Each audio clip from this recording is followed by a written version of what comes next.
Un piéton tué dans la nuit de jeudi à vendredi dans le 7e arrondissement de Lyon. L'automobiliste qui a percuté le jeune homme de 24 ans est un policier stagiaire et on a appris que le conducteur avait consommé de l'alcool. Les précisions sur place avec Lucine Olorgue.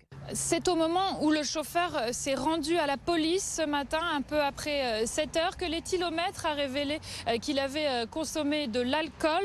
D'après nos informations, le taux relevé était cependant en dessous du seuil autorisé au moment du test. Le jeune stagiaire, gardien de la paix, originaire de la Loire, qui n'était pas en service au moment des faits, aura donc mis plus de 6 heures pour se rendre à l'hôtel de police rue Marius Berlier. Il est 1h30 cette nuit lorsque les policiers sont appelés pour un accident mortel de la route qui est Claude Bernard à proximité de la piscine du Rhône. À leur arrivée, ils découvrent un homme sans vie âgé de 24 ans qui a été percuté par une voiture qui roulait à vive allure alors que celui-ci traversait au passage piéton avec deux amis. Après le choc, le chauffeur s'est enfui, mais ses 3 passagers sont restés sur place. Ils ont d'ailleurs été placés en garde à vue puis relâchés au petit matin.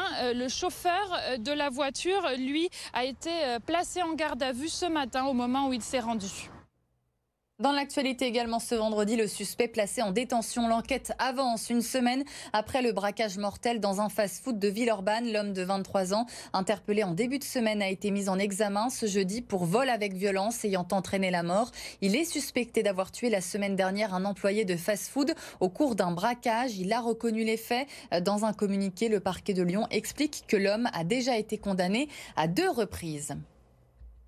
30 centimes en plus par repas. La cantine coûtera plus cher dans les collèges du Rhône à la rentrée. Une hausse liée à l'inflation. Mais le département va également mettre la main à la poche pour payer les repas en diminuant le budget sur l'investissement dans les collèges. Écoutez. Sur cette augmentation de coûts, puisqu'on a pris presque 2 euros dans la vue, et bien sur cette augmentation de coûts, le département va en prendre 85% à sa charge et les familles 15%.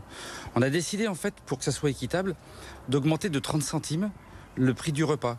Alors si je prends les 2 extrêmes, le repas qui était à 1 euro va passer à 1,30 € au 1er septembre, enfin à la rentrée scolaire de septembre, et celui qui était à 4,70 va passer à 5 euros. Le gros effort est fait par le département puisque le département va assumer plus de 1 300 000 € sur le budget annuel dans ses frais de fonctionnement supplémentaires. Un risque probable de sécheresse cet été dans le département du Rhône. Malgré le printemps maussade et les fortes pluies, eh bien, ça n'a pas suffi. Les agriculteurs s'inquiètent du manque d'eau. Exemple chez un producteur de fraises à Saint-Martin-en-Haut avec Maëva Comsi. À cette période de l'année, les temps devraient être remplis, mais à Saint-Martin-en-Haut, l'eau manque. En mars dernier, les réserves étaient presque à sec. Un déficit de pluie inédit pour cet agriculteur. Si aujourd'hui il a pu récupérer un peu de ses réserves, c'est grâce à son voisin chez qui il a installé un système de pompage. Le fait de pouvoir pomper chez le collègue, ça va me sauver l'année, sinon ça aurait été très compliqué en fruits rouges, on ne peut pas se permettre de ne pas arroser. Une solution d'urgence mais qui ne changera pas la sécheresse qui s'est installée depuis plusieurs mois. À Lyon, il est tombé 188 mm depuis janvier, contre 307 en temps normal. En profondeur, c'est vraiment très sec.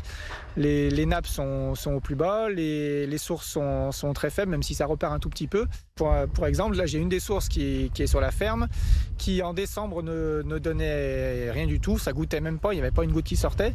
Alors qu'en août 2003, qui était reconnu comme un été exceptionnellement sec, cette source donnait 3 mètres cubes par jour. Alors pour l'année prochaine, il anticipe et pense à changer son mode de production. Au lieu d'acheter des petits plants que j'élève de bout en bout, je vais peut-être acheter des plants qui sont déjà développés pour les planter plus tard et du coup économiser de l'eau. Et ça a une grosse différence de prix parce que le plant coûte 1,10 € au lieu de te coûter 50 centimes le plant. En agriculture biologique, les prix, c'est ça. Pour lui, la solution sur le long terme serait de puiser l'eau directement dans le Rhône. Là encore, un investissement très important qui mettrait plusieurs années à voir le jour. c'est le rendez-vous des fans d'électro. Les Nuits Sonores fêtent leurs 20 ans cette année. Le festival se déroule un peu partout.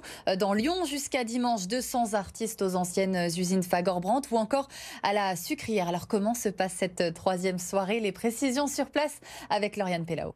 Pour ce troisième jour du Festival des Nuits Sonores, les festivaliers sont en nombre. Cette année, c'est un record.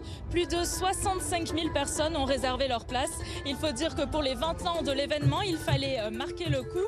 Des artistes du monde entier sont présents sur les 4 jours.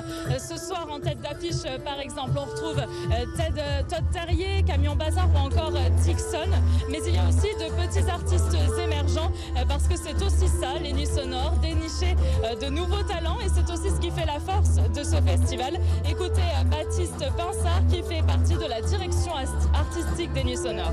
C'est un festival qui a pas mal grandi ces dernières années, mais qui a su garder aussi son identité intimiste, défricheuse de nouveaux talents, qui je pense fait vraiment son identité et qui est appréciée par le public. On a toujours été un festival de début de saison, on ouvre un peu la saison estivale et c'est un lieu où on vient découvrir des nouveaux talents dont vous allez entendre parler dans les prochaines années, et je pense qu'il y a beaucoup de curieux qui nous font confiance, qui ne connaissent pas forcément la programmation d'année en année et qui viennent faire des découvertes. Et si vous n'avez pas pu réserver votre place, sachez qu'il est quand même possible de profiter des Nuits Sonores. Il y a plein d'événements gratuits disponibles dans toute la ville. Ce samedi par exemple, vous pourrez retrouver une scène Afrobeat au Gros Caillou. Autre événement qui rythme votre week-end prolongé, le Love Boat, 2 heures de croisière sonore sur la Saône où vous allez pouvoir danser. C'est jusqu'à ce samedi soir, 1200 personnes sont attendues. Adrien Blétry a embarqué sur la première croisière de cette nouvelle édition. Regardez. Ils sont une centaine à rejoindre le bateau de l'amour. C'est une première pour ce Love Boat qui réalise une croisière de 2 heures avec de la boisson, avec des rires, avec de la musique. Il y a un DJ qui accompagne cette croisière et vous allez l'entendre. Tout le monde profite de ce pont de l'Ascension pour se lâcher et ne pas se prendre la tête. Il y a des bonnes boissons, des bons cocktails, un peu de soleil, donc c'est pas mal. On profite, week-end de l'Ascension. On travaille pas, on se fait plaisir, le temps est bien, on profite. À l'intérieur du bateau, on trouve un petit peu de monde. Alors, c'est logique, le bar se trouve juste derrière moi. On peut prendre ici un petit cocktail ou une petite bière. Et du côté de l'organisation, il faut plutôt prendre le rythme assez rapidement. On adore cette période à Lyon avec les Nuits Sonores. Ça fait 8 ans maintenant qu'on fait cette édition du Love Boat et on a vraiment envie d'apporter plein d'amour, plein de bonheur aux gens. Alors, autre endroit incontournable du Love Boat, c'est le stand maquillage, tout simplement. Alors, qu'est-ce que tu es en train de me faire là en même temps? Eh ben écoute, je te fais des petites taches de rousseur de paillettes multicolores. Très bien. Voilà. Donc là, je vais être tout beau, quoi. Ouais. Et là, je te fais l'autre côté. Allez. Et le maquillage est terminé, on rentre du côté de Confluence. La croisière est terminée, il y en aura 12 autres jusqu'à ce samedi soir dans ce Love Boat qui se compare à un petit festival puisqu'il y a une vraie programmation avec plusieurs DJ lyonnais. Et on le rappelle que l'alcool est à consommer avec modération. On poursuit en musique avec Calogero qui se produira en 2024 à la LDLC Arena de Dessine. L'OL l'a annoncé ce vendredi. Le concert aura lieu le 17 janvier 2024 après une tournée des festivals l'été dernier. Calogero fera son grand retour sur scène avec sa tournée Amour Tour. Les billets seront en vente dès ce mardi à 10h. Et puis un mot de basket, les filles de l'Asvel doivent impérativement s'imposer à la Strobal ce samedi face à Villeneuve d'Ascq. Après une défaite à l'aller ce mercredi, les Villeurbanaises doivent reprendre l'avantage face aux nordistes pour s'offrir un 3e match décisif. Écoutez l'entraîneur. Il y a un peu de frustration en sortie de match et puis après, 2 jours après, il faut évacuer ça pour repartir au combat, repartir sur le terrain et on a les armes pour pouvoir les embêter. Donc il va falloir réussir à appliquer 2-3 choses et à mettre les bons ingrédients pour avoir la victoire au bout. On a gagné l'avantage du terrain, donc c'est une chance à nous de rebondir après le revers là-bas. Mais voilà, on a ce match chez nous devant notre public, à nous d'être prêts.